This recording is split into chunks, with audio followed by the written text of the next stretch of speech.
Good morning, students. Today let us start with the introduction to DBMS. First, we begin with the definition of data. Data is nothing but the known facts. It is said to be the raw material that can be processed by any computing machine. So, for example, it is the name given to you, a person or a place or a number, etc. Simply, it is said to be the name given to the basic facts and entities. Next, we move on to what is meant by information. It is the processed data, that is, the data need to be converted into a more meaningful or intelligible form. Next, move on to the definition for database. It is nothing but the collection of data which contains information about one particular application. Or it is a collection of data stored in a standardized format. That is important. It is stored in a standardized format designed to be shared by multiple users. Next, what is the definition of DBMS? It is nothing but it is a software that defines a database which stores the data based upon a query language. We can able to give the input as data entry screens and we can able to get the output as reports. So, software that defines a database, stores the data, supports the query language, produces reports and can create data entry screens. Or else simply storing the data, modifying the data and extracting the information from the data. So, example of DBMS software is FoxPro. These are some applications of database. So, wherever you are using the database, that is going to be called as the database application areas. The basic examples are banking, railway reservations, airline reservations, universities, inventory management systems, etc. So before the DBMS, there is one system, that is the file processing system. So here I have listed out some of the drawbacks of file processing systems. First is uncontrolled duplication. That means the same data is replicated so many times. If it is replicated, means then it will create waste of space and it is very hard to update all the files also. Next is inconsistent data. That is no meaningful data. Inflexibility. Here with the inflexibility refers to it is very hard to change the data and it is very hard to change the programs also. Fourth is lack of data integrity. That means integration of the data is very difficult because we are saving the data from we are saving the database from so many data. And then the sharing of the data is also very difficult. And then the coordination among the applications is also very hard. And then security is not possible because so many people are accessing, so there is no possibility of data security. And then the maintenance of the program is also very expensive. And then concurrent access of the data is also very hard. And then backup and then recovery method is not possible in the previous file processing systems.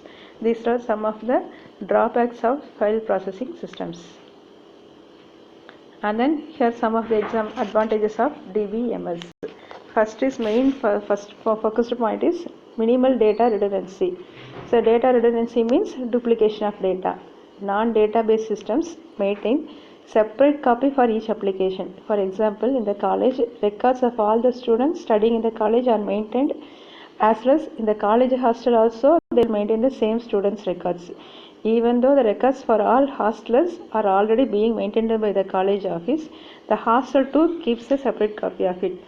But such a duplication of data leads to inconsistency and incorrect data sometimes. So here in the database, there is no need to separate copies of the data. Rather, all the copies are kept at one place and the application also require only the centralized database system. So if any changes is made in the data at one place and the change in information which will be applicable to all the applications. Thus, the redundancy and the problems associated with it are eliminated. Then data inconsistency. When the redundancy is not controlled, there may be occasions in which two entries about the same data do not agree. So in such occasions, database will be inconsistent.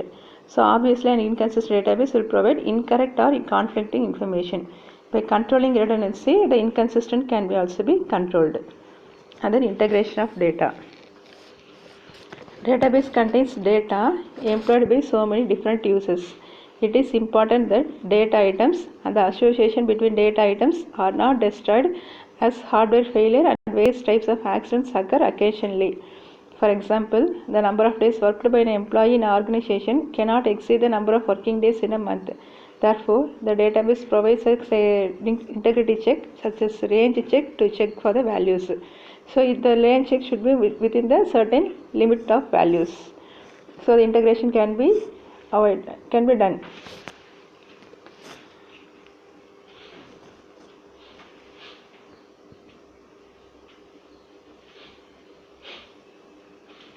And sharing of data. Sharing of data means individual pieces of data in the database may be shared among several users. In the sense, each users may have access to the same piece of data and each of them may use it for different purposes. The database system makes sure that only the existing applications share the data in the database, but also the new applications can also be developed to operate against the same stored data. Next is database enforces standards. The database management system can ensure that all data follow only the applicable standards. There are some standards laid by the company or the organization for the database. So why it is important means based upon the standardized formats only the data can be satisfied. And then security, data security. The information stored inside the database is of great value, so it should be kept very secure and private. So if it is not kept secure, it means then accidental, unauthorized persons or some accidental purposes or unauthorized modification can also be done.